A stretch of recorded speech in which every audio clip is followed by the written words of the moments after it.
Mesdames, Mesdemoiselles, Messieurs, fidèles téléspectateurs, bonsoir et merci de nous accueillir encore cette soirée dans vos maisons. Eh bien, nous sommes avec vous ce soir sur ce plateau de la TV7 pour parler d'un thème qui, je l'espère, vous intéressera. Il s'agit de la relation entre les civils et les militaires, la problématique et les approches de solutions. Pour en parler avec nous cette soirée, nous avons invité pour vous des personnes ressources. Eh bien, juste à mon côté, nous avons M. Thierry Zang, qui est coordonnateur de programme associé en REC. M. Zang, bonsoir. Bonsoir, madame. Nous parlons de relations entre civils et militaires, alors il faut des personnes concernées pour en parler. Nous avons également avec nous le capitaine Messan Akobi, qui est attaché de cabinet au ministère de la Sécurité. Capitaine, bonsoir. Bonsoir, madame. Monsieur Rodrigue Kogli est également des nôtres. C'est le secrétaire général de JUDA. JUDA, c'est bien Jeunesse Unie pour la démocratie en Afrique. Monsieur Kogli, bonsoir. Eh bien, c'est un plaisir pour nous de vous accueillir ce soir sur ce plateau pour discuter de ce thème, relations entre civils et militaires, la problématique et les approches de solutions. Monsieur Zang, je le rappelle, vous êtes le coordonnateur de programme associé en REC. Alors, parlez-nous un peu de ce projet ASREC. Merci, madame, pour m'avoir donné l'opportunité de m'exprimer ce soir. Je voulais d'abord dire, au nom du Centre régional des Nations Unies pour l'appel au désarmement, merci à la TV7 de nous offrir son plateau pour pouvoir expliquer ce soir le concept de relations civilo-militaires. Il faut dire que ce projet a démarré en 2001.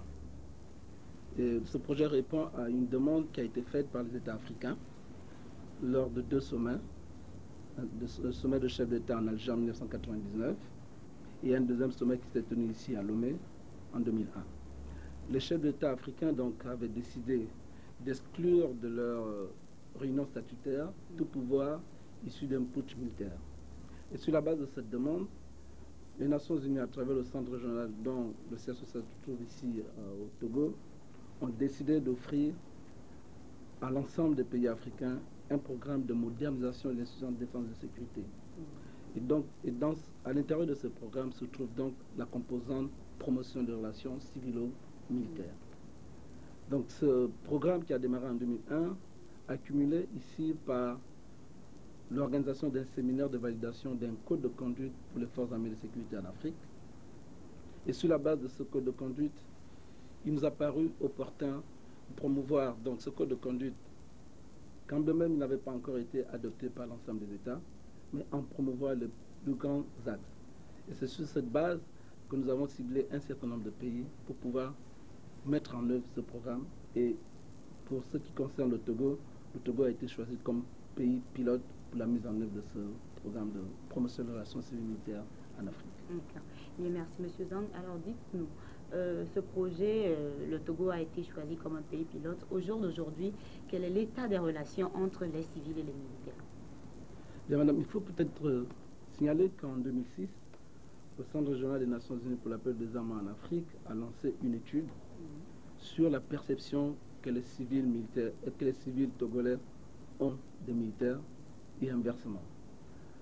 Et à la suite de cette étude qui a été menée sur l'ensemble du territoire togolais, il est ressorti l'idée que les relations entre civils et militaires au Togo souffrent d'un manque de compréhension et un manque de confiance mutuelle entre ces deux composantes de la société togolaise.